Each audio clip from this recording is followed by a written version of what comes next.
Hey there everybody, my name is Keno and welcome back to your Newfoundland Growlers expansion development only mode series. I gotta figure out a way to introduce this one.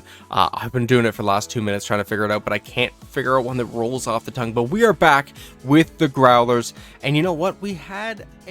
Now I know what you might be thinking. You're looking at this page here, you're seeing that we went 8, 72, and 2 through 82 games in the season, and that our top scorer had 63 points. And normally that's terrible, but when you consider it that everyone on our team was at least below an 80 overall, you gotta think that that's a pretty decent first season. Obviously, in the last episode, we drafted our new captain, Marvin Greer, who started an 80 overall. Now he's up to an 84, and his individual attributes are looking so much better now than they were before, especially that shot category. It is magnificent. It is beautiful. But he wasn't the only one that had some development, and I didn't even remember to show you guys who else developed. Now, we did have some regressions, as well as Yuri Anala has dropped from a low elite to a low bottom 6 forward because he did hit 26, and usually when you hit 26 it just sets their potential to what their overall reflects. So because he's a 77 overall, his potential is reflecting a low bottom 6 forward.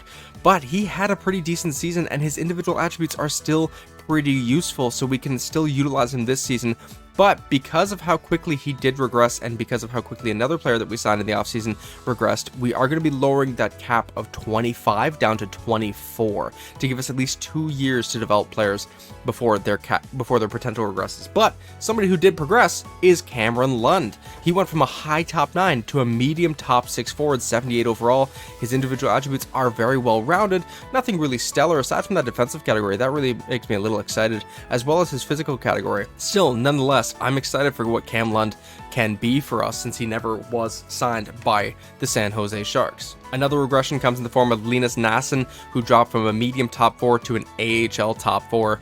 I didn't really expect him to become a superstar for this team. I mean, he had 32 points this season, but a minus 156. I can't blame the minuses on him, okay? As I've said many times in many different series, you cannot judge a player's defensive metrics based on the plus minus, but in EA Sports NHL, it's all we really have. But in this situation, it's one where I'm gonna have to waive it, because he was playing nearly half a game per night on a team where we did not have any competent defensive metrics, if that's the best way to say it. I can't even think of a better way to say it. Another progression was Dmitry Novikov. We drafted him at 50 overall low elite at the 4th round, and look at this already. His individual attributes have jumped. He's got a pretty decent shot now. He's a 70 overall, even though he only had 15 points this season.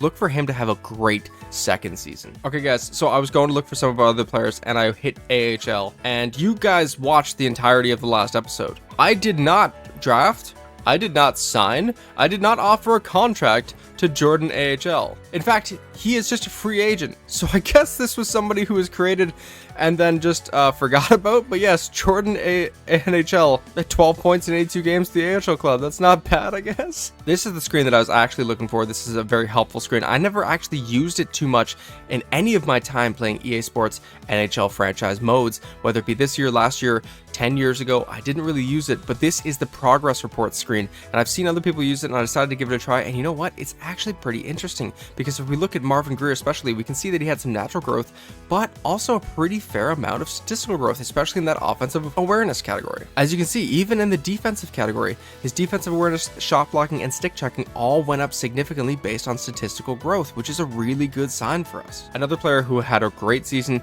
regardless of the plus minus, was Joel Nystrom, and his development has been pretty solid. I mean, there is some statistical growth, but in my opinion, it's mostly natural growth, and that's a really good sign. He's only 22. He does have that medium top 6 potential, which is usually pretty limiting, but if we can continue to utilize him in a good role, we might be able to jump him into a decent top 4 defenseman for us until we can actually grow our defensive core. Just a few more prospects that I want to show you. Hugo Havlin had some pretty good natural growth. Actually, he only had natural growth, and you kind of expect it with how bad of a season he had, but it's not really his fault. Just like the plus minuses aren't really other people's fault. These guys were rookies who were thrust into NHL action, and they did as best as they could. As you can see with Novikov, pretty much all natural growth. 10 across the board in his puck skills category, 13, 13, and 8 in the senses, 16, 10, 16, and 10 for shooting. Look at that. He had amazing development this season, and I'm excited to see what he can do next season. 16, 16, 16, 12, and 16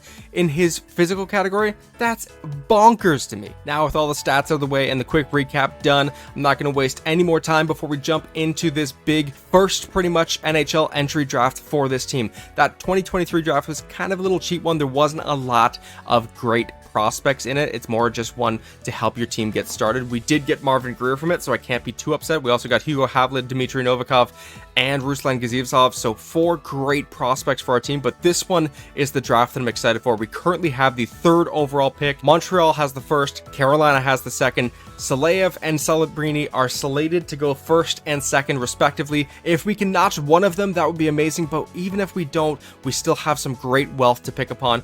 But before we jump into this draft, please, if you're enjoying this video, if you liked the last video, if you're enjoying this channel, make sure you subscribe, make sure that you hit that big like button so that we know what type of content to put more out of. I always want to make sure that I'm giving you guys the content you want, the content that makes you happy, and I can't do that unless you guys let me know what you're enjoying. So if you're liking this, if you'd like the channel, please make sure to hit that like and hit that subscribe. But let's jump in to this first major draft with your Newfoundland Growlers. All right, so in an ideal world, if we could trade, I would move up to that 2nd overall pick with Carolina so we could possibly get one of Saleyev or Celebrini. But as the rules have been stated, we can make trades, but not for any picks in this current draft. I would like to change that possibly for later round picks. So if I want to pick up 4th, 5th, 6th, and 7th, maybe I'll do that in the next year's draft. You guys let me know in the comments what you think about that idea. But for now, we have 7 picks in this draft. We have the 3rd overall pick, then the 1st pick of each the 2nd, 3rd, 4th, 5th, 6th, and 7th rounds. So we need to make sure that we hit because we don't really have a good plethora of prospects currently. I want to make sure that we bolster this team as much as we can with these initial few drafts because that's where the most prospects are going to be. But let's see, who does Montreal take 1st overall? If they take someone off the board like Levchinov or something, that would be amazing. I'm assuming because he's slated to go 1st overall, they're going to take Anton Saleyev, who is a high elite 6'7" left-right defender. Great stats across the board. He's already listed as a gem. It's going to be a great pick. And yes, as you can see, I did not set up the scouting, so we are going to be flying blind through most of this draft, but that's just going to be my intuition guiding us along the way. So let's see, who does Montreal take 1st overall? They do take the high elite defender Anton Saleyev, 80 overall, top 6 already, and look at those individual stats. Very well rounded, got a decent flair of offensive ability, already NHL caliber defensive abilities. This guy's ready to slot right into that Canadiens lineup. Man, if you haven't watched our Montreal Canadiens series, this is a guy I would have loved to have, but we still did pretty well with what we had in that series. So that's the 1st round pick, or 1st overall pick off the board. Let's see who Carolina picks 2nd. I'm assuming it's going to be Celebrini. If not, we could pick up Celebrini 3rd, but I'm not sure we're in the market for a forward right now. Let's see. 2nd overall to Carolina is Macklin Celebrini, the 79 overall high elite forward. He looks pretty good. I don't think I've actually edited him properly, so he's going to get a little boost before the San Jose Sharks series starts officially rolling out. I'm just getting a little backlogged right now and trying to finish those rosters as much as I can before I go on a little business trip. But my hope is that before, like a quick little blurb, as I'm on my business trip, I won't be able to record, so there might be a little bit of a slowdown in videos, but I'll be able to edit it, so when I come back on Sunday and Monday, I'll be pounding out content for you guys. Hope to God that's the plan, but let's see who we can take 3rd overall. All right, so I called the timeout to give us a little more time to inspect these prospects. So you do have Artyom Levchinov, top rated 3rd overall ranked currently. His grades aren't too bad. Victor Hedman, similar style, NHL ready, very friendly but keeps to himself. You know, I don't mind this at all, and he looks like he already has confirmed superstar abilities. This guy might be great for us, and if I'm being honest, I am in the market for a defender because our defensive core is weak. We have Marvin Greer, we have Novikov, we have Gazizov to grow for the forward core, but defensively we don't really have much, so Levchinov would be a great addition on the back end. There's also Konsta Helenius, who also looks great. His grades are looking a lot better. He's got the magic hands, strength ability. He's similar style to Patrick Kane. Very passionate person, but gets emotional at times. He is driven to win. That might not fit with how long we might be rebuilding for, or building in general, but he is NHL ready. He's got the confirmed zone ability tape to tape, as well as a few others superstar abilities, possibly snipe, possibly stick him up, but confirmed send it and shrug it off. So he could be a really good complement to Marvin Greer. There's also Cole Yzerman, 39 goals in 66 games with the US Central. I mean, not looking too bad. We don't have any information on him though, so he would be a gamble. Given the fact that Ivan Demidov at 6th potentially is also a medium elite. I'm assuming Cole Yzerman is a medium elite, and if I remember correctly, he is. Demidov, though, is 1 year out. Patrick Kane, similar style as well. Pro mentality. Any team would love to have his personality in the room. Oh, that's a pretty good option, too. And I do like the split position players. Avazhanov isn't one, but Hellenius, Yzerman, and Demidov are. So I'm trying to take my time to make sure I make the proper third overall pick here. There's obviously Dickinson, Yakemchuk, Taya Ginla. Oh, I love him. He's not putting up as many goals as I expected him to. I did have him set to do more of that. Caden Lindstrom, a big, powerful left winger. You would love to add that as well. But as I stated in the last video, when you have the ability to take a medium elite player, you don't really go for a high top 6 player. And I believe, given the fact that he's kind of scouted as a high bottom 6, I think he's a high top 6 player. So I don't think that I'll be taking Lindstrom or Parikh or Ginla or Dickinson or Yakemchuk or anybody down here. We have the third overall pick. It's Levzhanov, Hellenius, Yzerman, Demidov, possibly Berkeley Cadden. I'm not sure about that. We don't have any information. So the question now boils down to, do I want to add on the defensive core or do I want to add on the forward core? Now, one thing that might help us make that decision is looking at what our second round pick might be able to grab us, because our second round pick is still going to be valuable. It's a 33rd pick, and as you can see, there's some confirmed top 4 defensemen down here. Sharaven, Frage, I think it is, Selene Wallenius, Badinka. There's a lot of players available here. Even Adam Dzeko is a confirmed gem, so he might be a medium top 6 forward. There's some options down here still, and I think that helps take the workload off of what we're doing with this third overall pick. So we've got 3.5 minutes on the board, and I have marked all the players that I'm interested in, not just for the third overall pick, but for that second round as well. So I'm not taking Boisvert, Artemonov, Sharaven, or EJ Emery or Badinka at third overall. That's not going to happen. I think that would be a big botch, as well as Adam Dzeko or Frege. I'm not taking them third overall. That'd be a big botch, but it helps us to determine what we're going to do with this third overall pick, because Levzhanov is the slated third overall choice. I think he would be great, but there's a lot of defensemen available at the second round as well as a forward in Sasha Boisvert. Artemonov could be decent. Adam Dzeko is that confirmed gem, which I'm really excited about, and if I'm going to be taking him, the big 6'5" right winger, then I don't want to take a forward up here. In the comments, let me know what you guys would select. If you guys would have taken the superstar forward in Cole Yzerman or Ivan Demidov or Konstantin Hellenius, or if you guys would go with the defender in Artem Levzhanov. But I think that Levzhanov might be the pick here. And I honestly, I'm at a loss here, because I'm now looking past the second round to the third round, where we'll have the 66th overall pick. So Vanacker will be available to us, but this confirmed medium top 6 center in Simon Zether, who is also a confirmed gem, will also be available, as well as Christopher Thibodeau, but I'm not sure what he is. There's Clark Caswell. If I'm not mistaken, I gave him a bit of a boost, and those puck skills look great. So we could take Clark Caswell instead. There's other players down here as well, possible defensemen. I looked at Chromiak, who I remember his name, and Niila-Pekka Mahonen, where I remember his name. Here, I like to go typically with computer-generated players, but we don't have a good scouting report, so I have to go a little bit off the board and pick some more non-computer computer-generated players, more players that I remember editing. And you have some goalies down here that we'll probably pick in the 4th, 5th round. But for now, with the third overall pick, with our time running out on that first selection, I will make my decision. And you know what? My decision will be Artem Levzhanov.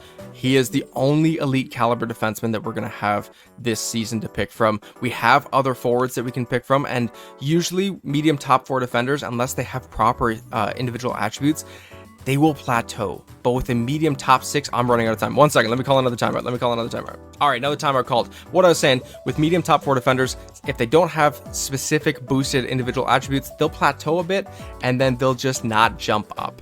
You can kind of use them as an 84, 85 for the rest of their careers, but unless they have a great breakout season, they're not jumping. With a medium top 6 forward, though, if they have the proper individual attributes, or if you use them properly, you can give them a massive statistical boost, and then they'll become a star forward for you. As long as they continue to contribute the way they did in their statistical breakout season, they'll continue to be an effective piece for your team.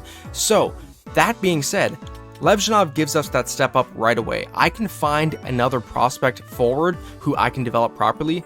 Defensemen are a little harder. So with that in mind, as much as I was really leaning on either Cole Yzerman or Ivan Demidov, I will be picking 6'2" right defender from the Russian league, Artem Levzhinov, 3rd overall. And I would say we did pretty damn decently. 78 overall, medium elite, two-way defender. If you get into his stats, I mean, he's got that confirmed heat seeker zone ability, plus ice pack in reverse, stick him up, tape to tape, and bouncer as his superstar abilities. His individual attributes, perfectly well-rounded, almost very similar to Anton Saleyev, just a little less off, but I'm really happy with this pick in my opinion. Let's quickly see who goes 4th overall. Who do the Kraken take? They do take Konsta Hellenius, who looks pretty good. I mean, not gonna lie, he has some decent attributes plus some good abilities, but we don't need a forward in my opinion. And then 5th overall, Berkeley Catton goes. So 6th overall, if I could trade up, I would trade up and take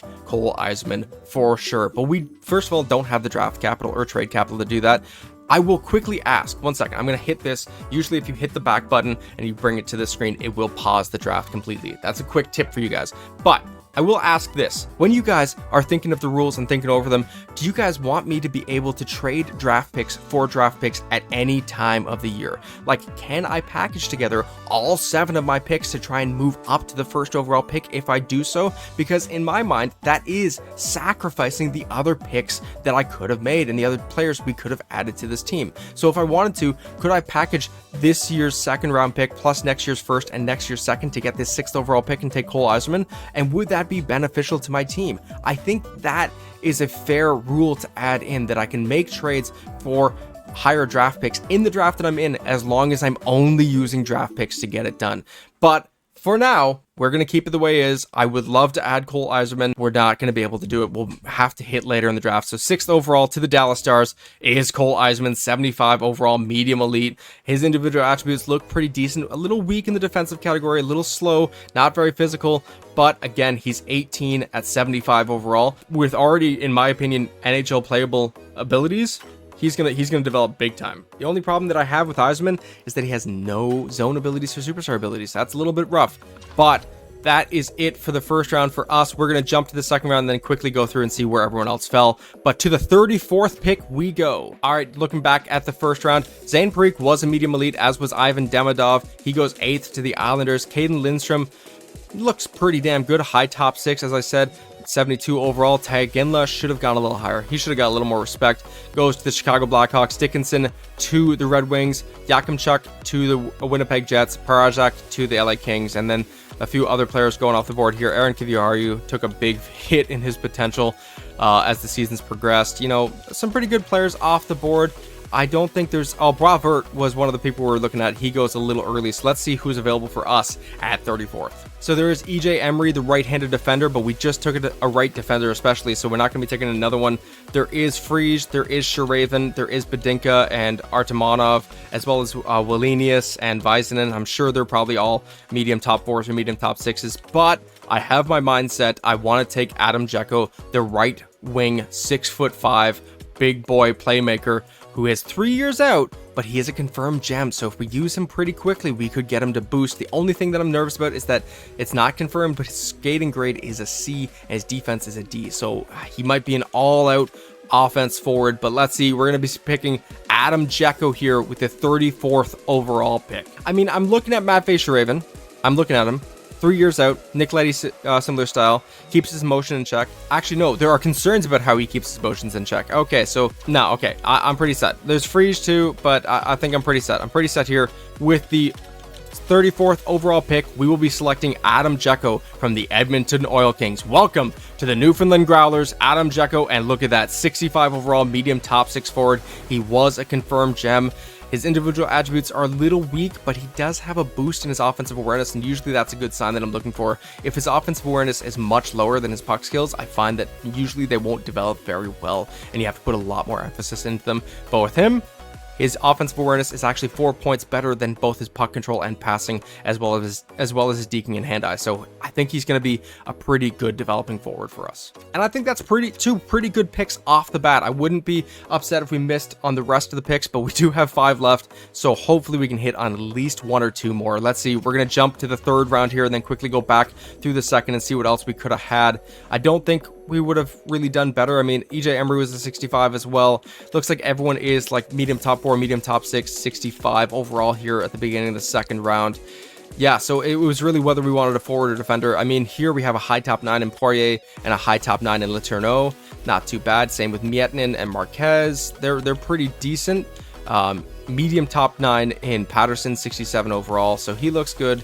There's a little higher overalls, but lower potentials. So I think it evens out at the end of the day. But we are here with our 3rd round pick, the 67th overall pick. And I'm not sure what we're going to be able to do, but we're going to hit on something.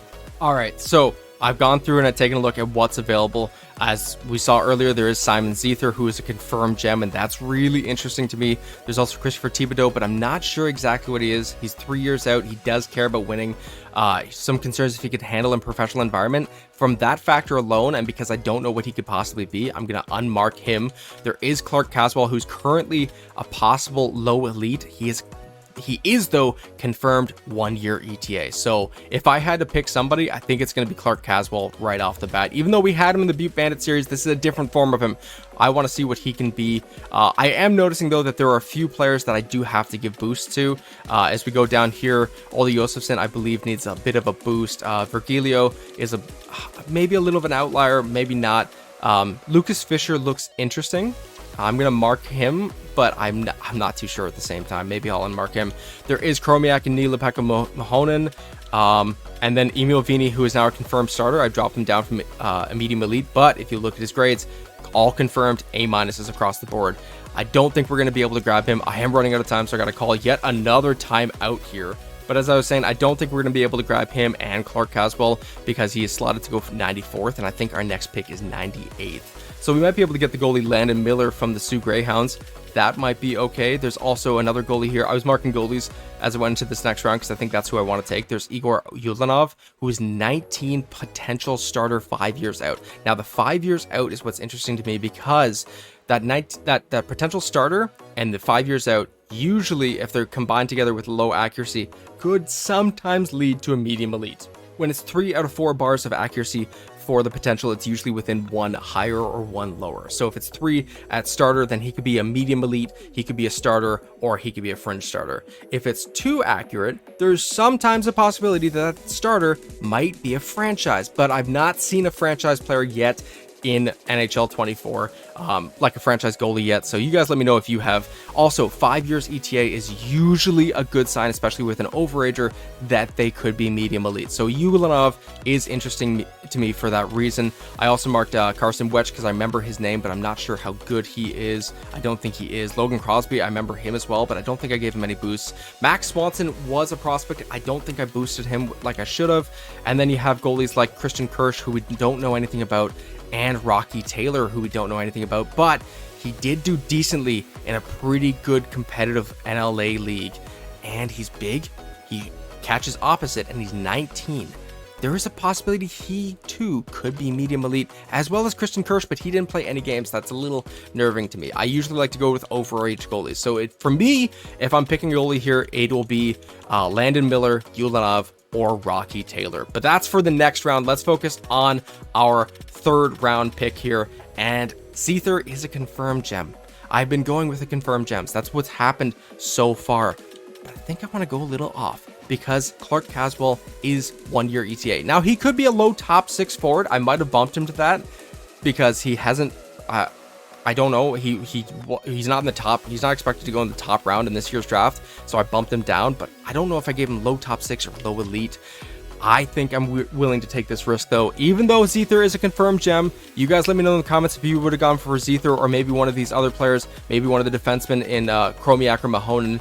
but I think the pick here has got to be Clark Caswell. So welcome to the Newfoundland Growlers, Clark Caswell. And look at that, low elite playmaker left wing, 74 overall off the bat. 15 goals, 21 assists, which is much lower than he actually had. It's actually confusing considering that he's one of the highest rated CHL players in this game. His individual attributes look pretty good. A little weak defensively and again weak physically, but other stats, I think he's ready to jump right into the NHL. And that's exactly what we need. We need NHL ready players. I would have been perfectly fine, if I'm being honest, with him being a low top 6 forward at 74 overall, because even then I can definitely make him develop. But low elite, oh my god, that's beautiful. Now, I'm not gonna lie, I was tempted, and I still am tempted to change the rule immediately and try to acquire another 3rd round pick, but as I'd originally stated, I wouldn't do it for anything but 4th round, 5th round, 6th, and 7th round picks. So as much as I want to grab another 3rd round pick here, and not grab Zether because that's way too high and way too valuable, but possibly grab one of these defensemen down here in Chromiak or Mahonen, or maybe even a Kiersey, I think we gotta pass. Even a Carter George or an Emil Vini, that'd be great, but I don't think it's in our cards. We are going to have to sim to our next pick in the next draft. You guys can let me know if I can make moves like that, but simming to our 100th pick. So no, Landon Miller won't even be available at our 4th round pick. Let's go back through the 3rd round and see what's happening here. So Zether does go off the board to the Montreal Canadiens, just 3 picks after us. Thibodeau was a medium top 9, so I'm glad I didn't go for him. Karan, Walton, Villeneuve. Yeah, it's you know what? I'm glad I didn't trade up. I would have been screwed. Oh, okay. Chromiak is a low elite and Mahonen is a low elite, so that's probably why I remembered their names. George is a pretty good prospect. I mean, 67 overall starting goaltender for the Florida Panthers. That's not too bad. Emil Vini goes off the board. Leenders even looks pretty good for the Arizona Coyotes. So maybe, oh, Landon Miller, he went to the Anaheim Ducks. So damn, we actually we unfortunately missed out on a few good goalie prospects there, and now we gotta hope that those other ones available in the 4th round will be good. So we've taken 2 forwards and a defenseman so far in this year's draft. We have some prospects available here, 3 of them being goalies, 3 of them being forwards. I don't think I'm going to take another forward. Okay, not this low in the draft. I think if I'm going to take one, it'll be lower rounds actually, because then they have a higher potential of being low elite, medium elite, so on and so forth. So here though, it's hard to determine because I want to take one of the goalies. I need to take a goalie for this year's draft because I know we have Hugo Havlid and we have Frederick Dekow, but we need to grow a little better. Our next pick isn't probably down here till 134th, and past this, Brody Zemer. I mean, I don't. You can see how we're flying blind at this point. I'm honestly a little anxious looking at how screwed I am trying to pick a goalie. Zach Pelletier, I know, is a good goalie. Dmitry Sokolov, a confirmed medium top 4 defender. So I think that's going to be our 5th round pick. But yeah, no, I'm a little nervous flying this blind here. We're going to go to our 4th round pick here now. So there is Pelletier in the 5th round, but we do have that confirmed defender. So I'm not going to be taking Pelletier. I'm going to be taking one of these 3. There's Kirsch, who we know nothing about. There's Ulanov, who we know a little bit about, but he didn't play any games. And then there's Rocky Taylor, who did play some games, and he looks pretty good. I've got 1 timeout left. I got to start moving through this draft, especially if I want to get other things done in this video. So, that being said, all of that accounted for, I'm going to take out Christian Kirsch. He looks okay, but he hasn't played any games, and he's 18. It just doesn't look positive for me. I might regret that in the long run. There is Igor Ulanov, 19 years old. He's slated to go 12 picks before Rocky Taylor. Both of them are 19. Taylor catches right and he's 6'4". Ulanov catches left and he's 6'2". Rocky Taylor could be a medium starter. I think they both could be medium starters in my opinion. I have decided I like Ulanov, but something about Rocky Taylor, especially that name, love the name. So we're gonna go with Rocky Taylor, the 6'4" goalie, because he is 6'4". He's got a cool name, and he could probably be a starter potential goaltender. Let's see. Welcome to the Newfoundland Growlers, Rocky Taylor. Oh my. Okay. I got super freaking lucky there. 61 overall, medium elite goaltender. Oh. I mean, his individual attributes are looking pretty rough. He doesn't play the puck at all. Don't ask him to. He's not going to do it. He's not very aggressive. When it comes to goalies, I'm not sure usually what to look for aside What I normally look for is rebound control, recover, speed, vision, and agility. Those are the main ones I look for. And you know what? His agility is pretty good. His speed's pretty good. His rebound control, recover, and vision aren't that bad either. So I don't, and even angles are pretty good. I don't think this is a bad pick at all. I just wonder if Ulanov, because he was higher rated, might be better. If not, then let's see. Let's go to the second pick here. We're going to go until we see where Ulanov goes. And he goes third of the 4th round to the Flyers, and he is a little better, 62 overall. But you know what? He also doesn't play the puck. My big thing, his agility is 78. Everything else that I look for, such as his angles, rebound control, recover, speed, and vision, they're all pretty low. They're all about what our guys' normal reflexes are. So I don't think Rocky Taylor's necessarily going to be better than Ulanov. I think Ulanov might have been a possibly better pick, but I don't think there's a loss here. I don't think we could have lost either picking Ulanov or Taylor. I just like the name Taylor, and it's awesome that he's a medium elite goalie. So freaking awesome. But now with that done, we only know we have one more confirmed pick to make, that being in the 5th round here. We'll go back to the 4th round quickly because I don't want to waste any more time. Petra, high bottom 6, probably need to boost him. Wetch, it's good that we didn't go with him. It's a lot of misses here. A lot of damn misses. A low top 6 and Max Swanson. That could have actually been decent for us. As I said, as long as their potential is okay, or their individual attributes are okay, we can get them developed. Max Plant also looked decent. Max Swanson. You know, if these guys don't get signed, we can always pick them up afterwards. We picked between the right 2 options. We got so freaking lucky there, and we're even luckier because here in the 5th round, we know that there's, I was looking at Brody Zimber. He looks okay. And the best part is we know what we have here in the 5th round. I had marked Brody Zimber, but I got nothing about him, so I'm going to unmark him. I don't think he's going to be a pick for us. We know who we're picking because there's not many other options that I can confirm. There's just a confirmed medium 9. Polite could be good. We don't need another goalie. At this point, we're just going to go with the confirmation. Dmitry Sokolov, the 18-year-old right defender from Russia. Welcome to the Newfoundland Growlers. And as we expected, medium top 4 potential, 62 overall, defensive defenseman. He can add right in there behind Artem Levshinov. His individual attributes are they're well-rounded. It's just the offensive awareness that's weak, but he is a defensive defenseman, so you don't really expect anything better than that. So I'm happy with this move. I'm happy. I'm not too upset, but we have the final 2 rounds here, and it's going to be slim pickings. Going back to the 5th, just want to see if I see any potentials that jump out at me. Mostly bottom 6s, some fringe starters. I think we're okay here. I think we're okay. Pelletier was a fringe starter. We made the good pick. Now we have our 6th round pick here, and I have no clue what to pick. Okay.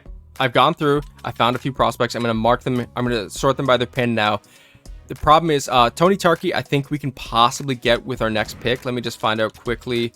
Find trade. So we have the 199th pick as well as the 166th pick currently. So we will be able to get Tony Tarkey with our final pick in this draft. And the thing that I like about him is, even though he's not confirmed potential, he's got the 5 years ETA, which I said that's a really good thing to look for if you're looking for a low elite, if they're suspected being low elite or a medium elite potential low in the draft. And he's a confirmed gem, so that pretty much confirms he's either a low top 6 or a low elite, possibly even a medium elite. But Tony Tarkey will be our 7th round pick. Past that though, it's mostly forwards. Malota looks interesting. I mean, 3-year ETA, he's a potential low elite. Could be good, but he is a goalie, and I think we're pretty good on goalies. There is Trey Wilkie. He looks okay. There's Quinn Kennedy. Again, looks okay. And then there's Brody McConnell Barker, who is another defender, an offensive defender, 5-year ETA. And now I'll be honest about my deductive reasoning here. Okay, so we're taking Tony Tarkey next. We're fine. Jacob Malota, he's a good pick. I think I might take him as he's a potential here as well. When it comes to Quinn Kennedy and Trey Wilkie, I don't even know them. I don't even recognize them. Usually when I go through and I do my roster editing, it's like they imprint on my brain and I remember them. I'm not taking another timeout. It doesn't... Actually, you know what? I can take another timeout. We're going to take our final timeout here. But, as I was saying, when I do the roster editing, it's like their names imprint on my brain and I remember who they are. I remember even if I don't even think about it, I'll remember them if they bring them up. Trey Wilkie and Quinn Kennedy, I don't remember them. I don't. I have a feeling that they're going to be bottom 6 or lower. They're not going to be great. When it comes to Brodie McConnell-Barker, I recognize the name McConnell-Barker. Now, I think it's because of his brother, if I'm not mistaken, who plays for the Rangers, Bryce McConnell-Barker. That might be a little concerning. Malota, I also don't recognize, and that's what's concerning me. I don't recognize Tarky too, but the reason why it is a little concerning to me about Malota is because he does play for the Cape Breton Screaming Eagles, and if I'm not mistaken, in the first few years, they don't usually add players to the CHL, mostly just the European leagues, as to why Tony Tarky, who I don't recognize, could be a computer-generated player. Malota, I'm not sure of. I've never even seen that name in the cache of names for EA Sports NHL franchise mode generated players. So I'm not sure if I want to take Jacob Malota. I know I'm taking Tony Tarky. If I look past any of these players, I'll show you guys so you guys can see, you know, another thing that's concerning me even about Brodie McConnell-Barker, is that there's a low top 9 here. And as I said, when it's 2 bars, it can go either way. He's a low elite possible. He could be a low top 6 defender. Quinn Kennedy, low top 9 forward. Berglund, he's right there as a low top 9 confirmed forward. So that's what makes me think that Quinn Kennedy is probably a low top 9. And then Kim Sarinen's here, which makes me think that maybe down here in with Malota, he could be like a low fringe or something like that. So it's hard. There is Haglund here, who is a low top 6. I didn't see him before. 3 years ETA, but he's got character issues. I'm gonna mark him. Okay, I've thought about it more. You guys let me know in the comments down below right now who you'd pick out of this selection here. Obviously, we know we're taking Tarky, but out of Wilkie, Kennedy, Hagelin, Malota, and Barker, who would you pick? Hagelin, I mean, he's got possibly great puck skills. I'm going to take out Wilkie and Kennedy. It's not going to happen there. Malota, guys, I don't know. Bryce McConnell-Barker is the highest rated of the ones that I picked. He's one above Quinn Kennedy. He's the 5-year style or 5-year ETA, 22 points in 62 games. Malota didn't play even with the Cape Breton. Hagelin, 4 points in 22 games in hard competition, playing probably low third, fourth line minutes. It's right now I'm taking Malota out. It's between Hagelin and Bryce McConnell-Barker at this point. And because of how high up McConnell-Barker is, I'm going to take him. Okay, so that's, again, probably remembered the name. Bryce McConnell or Brodie McConnell-Barker is a low elite 57 overall. His individual attributes, you know, I don't even think I edited this guy. I think he's possibly from the roster that I originally downloaded and based on mine off of. Okay, but you know what? It's a good pick. Offensive defenseman, left-hand side. He can play now. He's 57 overall. Maybe we don't play him now. I don't know. You guys let me know in the comments if I should be playing him soon or waiting. I don't think I'm going to start the next season in this video. I think we'll get through that in the next video because this draft is going a lot longer than I expected. But Brodie McConnell-Barker is a good pick for us. I think we lucked out here. I'm going to see how the other guys did. I'm going to jump through. Actually, you know what? We'll jump to our next pick and then we'll see.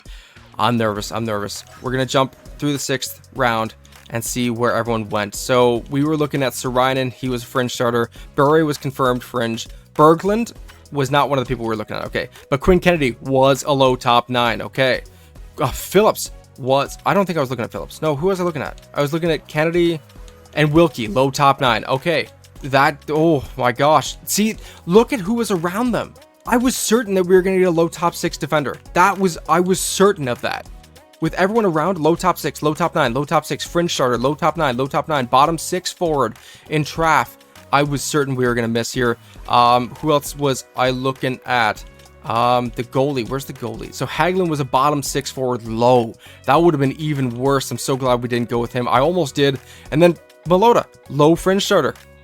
Oh my god, I've gotten so lucky in this. This is the luckiest I've ever done at a draft. And the best thing is that we have Tony Tarky here to pick finally. I don't see... Oh, Rudy Tanev.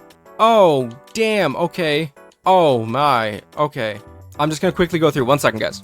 Okay. I don't have a lot of time to make this pick. We don't have any timeouts. I honestly think I'm still going to go with Tony Tarky because he's the confirmed gem. Rudy Tanev looks great. And I marked these guys here. We know nothing about them. We know that Jacob McClement did pretty damn good. We know that Lawrence Love did pretty damn good for a 7th rounder. And Budens, as a goaltender, did pretty damn good. They're interesting, but I think I have to take Tarky. Welcome. Please, God, be good. Welcome to the Newfoundland Growlers. Tony Tarkey. Oh my god, for a second I thought he was a low top 6 because it like glitched for a second and showed the former screen and like another player, but he is a low elite playmaker, 50 overall, so he is just very similar to what we had in Dmitry Novikov. His offensive awareness is stunted below his passing and puck control, so that's a little concerning. He's going to take a lot of development, but I mean, 199th overall pick, if we get him to blossom, that would be the showstopper of this franchise mode. And as I said, I do want to make a first trade of this series. It will be in this draft. I will be acquiring a 7th round pick. And as I said, it's simple 1-for-1. No matter what the trade is, it's a 1-for-1 trade. I can't acquire more than I'm bringing in. So we are going to move on from our 7th round pick next year, which could be a detriment, and bring in a 7th round pick in this year's draft. And I don't think I'll be able to acquire that 7th round pick unless I continue to move 7ths around. It's pretty much a very interesting game. I can trade multiple picks away, but I can only acquire 1 pick back. Let me be clear about that. It's not 1-for-1 all the time. I can trade multiple picks in this scenario that I'm proposing, but I can only acquire 1 back. So we will be doing a 7th for 7th swap. Let's see, does it go through? It does, simply. So now we will be able to pick here, and hopefully Rudy Love, I think is his name. Was it Love or is that Lauren Love? I can't remember. It is Rudy Tanev, if I'm not mistaken. That's just stuck in my head. It is Rudy Tanev. Okay, he is looking decent. I mean, 5 years out, must bulk up, but he's confirmed low elite.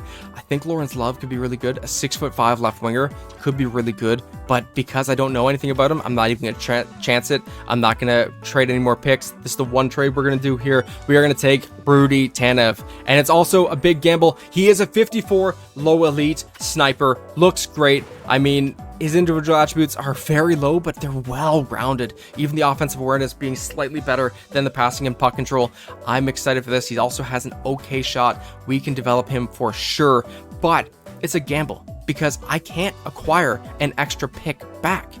You have to understand, unless I trade away a player now, we are never gonna get that pick back. We have sacrificed it for this draft and to take Rudy Tanev. That's plain and simply it. So unless we trade a player, we won't have 7 picks for the next year's draft. But let's see, or unless we trade continuously and just take from the future, we won't have any picks. But let's see where everyone else goes, these other players that I was interested in before the end of this draft, and then I'll quickly go through the re-sign phase and free agency so that I'm not dragging you guys along for it. I've been talking nonstop, my throat's sore. I've expected to have a 20-30 minute video for you guys, but I've been already recording for 45 minutes.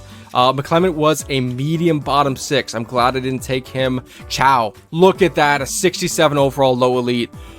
Oh, his offensive awareness is already 82. He's already got a decent shot. This is a massive miss. I didn't even see him. Oh, Lord. Okay, who else was here? McDonald. I'm upset about Chow. I shouldn't have looked. I was so confident. I thought we took the best player. Chow is looking great, but I think we still got good picks here. Budens was a medium fringe starter. That's fine by me. Love was a medium bottom 6 forward. Oh my gosh. So did I even look at a good player here? Ward, who was the other guy? I think that's it. I think all the players that I was potentially going to take have gone off the board. Yeah, okay, so going down to the final pick of the draft, and Love wasn't good. Only person that was actually worth picking was Caden Chow, and I don't think I even had him highlighted. So the Kings might have just got an absolute steal in Caden Chow, 19 years old. I should have looked at him, but again, we didn't have good scouting. I still feel confident with grabbing Rudy Tanev and Tony Tarkey. I mean, fudge. We could have had a great forward core, but it is what it is. That's the end of our first official draft, the 2024 NHL entry draft, and this is our slate of players. We took Levzhinov first round, 3rd overall, and he is going to be a staple for our defensive core. We also have Adam Jecko, Clark Caswell, goaltender Rocky Taylor, who is a medium elite 61 overall. Sokolov, who was the defender that lucked us out for that 5th round. Then in the 6th round, we took a chance and got Brody McConnell-Barker. Thank God. And in the 7th round, we made our first trade acquiring Rudy Tanev, but we also took the confirmed gem in Tony Tarkey. I feel confident with how we did there. But now with the draft out of the way, let me go through the re-sign phase. I won't bore you guys with any of that. All right, it is the first day of free agency. I thought I'd hit record, but I didn't. Let me quickly go through. I did offer out contracts to pretty much everybody. There was a few players that I did just release because they were either overagers or they did not have any more potential to grow.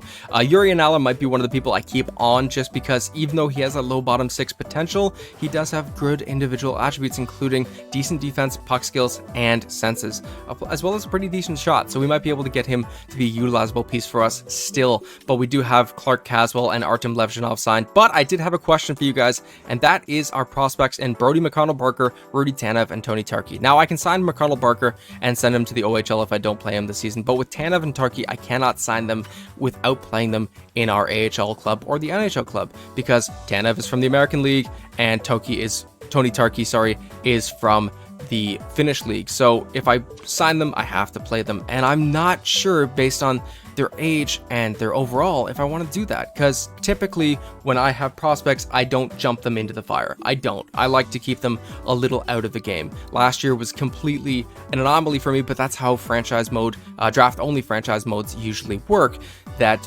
you have to kind of play the players that you get, okay? So we were lucky to be able to bring in some free agents. I think that was a good rule that I added to help bolster up the roster. But at this point, I do want to start switching into, as I said in the last episode, 90% draft prospect focus, okay? So I want to have about 90% of the players on our team drafted players for our squad. And I don't want to lose out because these are 3 low elite players. They could really blossom, or if they're not developed right, they could flatten out and plateau. Rudy Tanev could possibly never get higher than a 60. Tony Tarkey could jump to an 80 by the end of the season. Bryce McConnell-Barker could go to a 72. I'm not sure how it'll work, but I don't want to stunt them. So let me know in the comments down below, because I don't think we'll be jumping into the regular season in this video. It's already a marathon as it is getting through that draft, and I still want to do free agency. So you guys let me know what you think about them. If you want to see them go into the fire like Dmitry Novikov did and how well he did, then I will do it. But let's take a look at who's available for free agency. And I mean, we have $70,225,000 in cap space with 18 roster spots to fill, but all these great guys that we could give contracts to: Mikko Rantanen, the Pest, Brad Marchand, Patrick Kane, Jonathan Marchessault, Jacob Slavin, Brent Burns, Dmitry Orlov, so many great players here. They're not for us unless they've never touched NHL or AHL ice. They're not playing for our team, so everyone's out of the picture here. Let's look at the prospects. For the goalie prospects, it's nothing. There's just 65 overall. Juho Markkanen, 22 years old. He was drafted, but he has never played an AHL game. A former draft pick in the 2020 draft from the LA Kings. There are 3 teams interested in him. I'll throw out a feeler. 1 year, again, we don't challenge. We just give exactly what they're asking for. So 1 year, $800,000 for Markkanen. If he signs, that would be amazing. Past that, in the high potential fringe starters, that's not much. Olaf Lindbaum has played a game for the Hartford Whalers. I believe Tikkanen has played for his respective club. He hasn't, and he is big, and he's a fringe starter, 67 overall at 23. Yeah, we're gonna sign Tikkanen. That's gonna be the final goal we sign. 6'8" goaltender. Oh wait, I have to give him exactly what he asked for. 1 year, 2 years, 775. That's fine by me. We'll have an AHL goalie, possibly an NHL backup. I mean, he's big. We could just strap him to the net and see if he can stop everything that comes his way, and give Hugo Havlid and Frederick Dikow some relief this season. I was also looking at Nikita Tolopilo, who is 6'6" at 24, 70 overall. But as you can see, he played some games last season with the Abbotsford Heat, I believe. I can't remember what Abbotsford is anymore. I think it's the Canucks. I don't know. He played with Abbotsford's organization, so he is out of the question for us. But he did so good. 913, 266, 1 shutout. Damn. Moving on to defenders, and again, nothing in the high caliber. Connor Timmins does not count, and I got to give him a nerf anyways. Looking down at the top 6 potential defenders, though, again, it's looking pretty weak.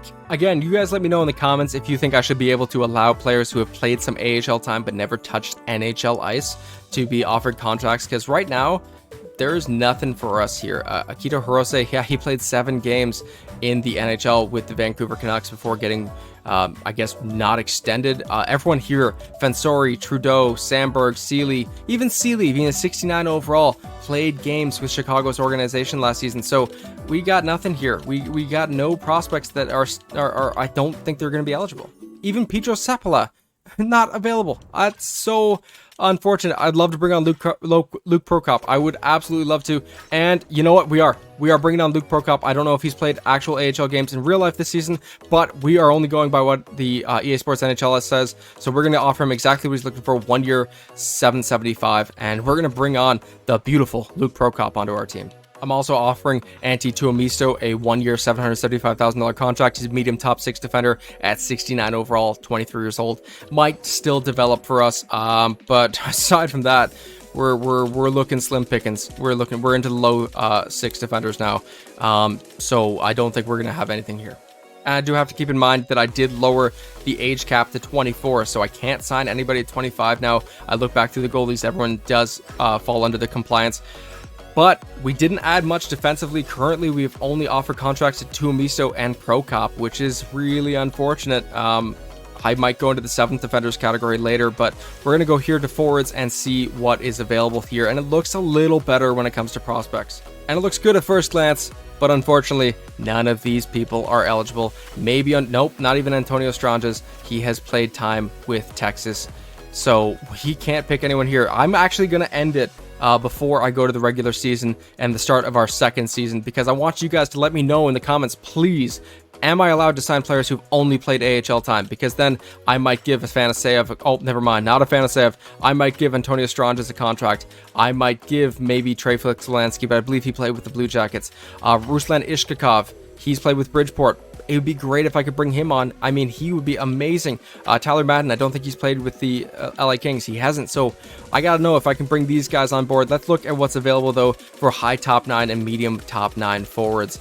And it looks a little better, but all these guys are out of contention. We get down to here to our medium 9s, and it's looking a little better. There's Martin Kromiak, he's played. Bocage. Let me take a look, and I'll be back with you guys. I didn't show you guys. I did just sign Oliver Kapanen, or offer him a contract, 1 year, $800,000. But Nashville's also interested in him. Pontus Holmberg, love him. He's available. I can't grab him though. Damn, this is rough.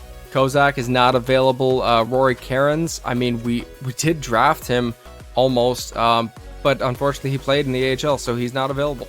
We're offering Hakan Hanalt a contract. He's a medium top 9 forward, 21 years old, 63 overall, 2 years, $775. I'm gonna lower that to 1 year, $800,000, exactly what he's asking for. But yeah, no, there's nobody here. So you guys let me know. And also, don't judge some of these potentials and these overalls. I know Cates needs to be bumped up. I know maybe O'Connor and Abrazese need to be bumped up. But as for now, there is nothing for us. The last one I'm offering a contract to for this particular moment is, well, there is Carl Henriksson is not available. So we are going to be giving Lucas Forsell a contract. He has not played NHL or AHL time. We're going to give him exactly what he's asking for, 2 years, $800,000. And I don't think there's going to be anyone else. Yeah, Lucas Edmonds played. I know Phillips played. Nikolaev, I believe, has played. Yep, 5 games. So I think we're out for that currently. Alexander Pashine, I would love to add him. But you guys just have to let me know what I can do. If you guys want it to be strict and no, they played AHL time, they can't come to our team, that's fine by me. I completely understand. But I think we've set ourselves up good here. I wish I could jump to the regular season, but I have to ask you guys to let me know in the comments what you think we should do. But thank you guys. That's going to be it for this one. If you like this video, please leave a like down below. Don't let me know what type of content you want to see more of. If you really like it, make sure to subscribe. Make sure to hit that subscribe button down below. It helps me put out better content. It helps me know that I have some momentum to keep putting out better content, and you can do it on a 30-day free trial basis. If you don't like it after 30 days, you can unsubscribe. It won't charge your card, and I mean, it's free either way, so it doesn't really matter. But thank you guys so much for joining me. This has been a blast, and I'll see you guys as we go to the next draft. I might actually do it in that method for these first few years, just showing you the drafts and free agency and then giving you the stats of how the players did as we go on. If we actually see some good progression, then I'll do it differently. But that's going to be it for this one. Thank you guys so much for joining me, and I'll see you guys as we go through the rest of this franchise mode series. I don't know. Thank you guys. I'll see you in the next one.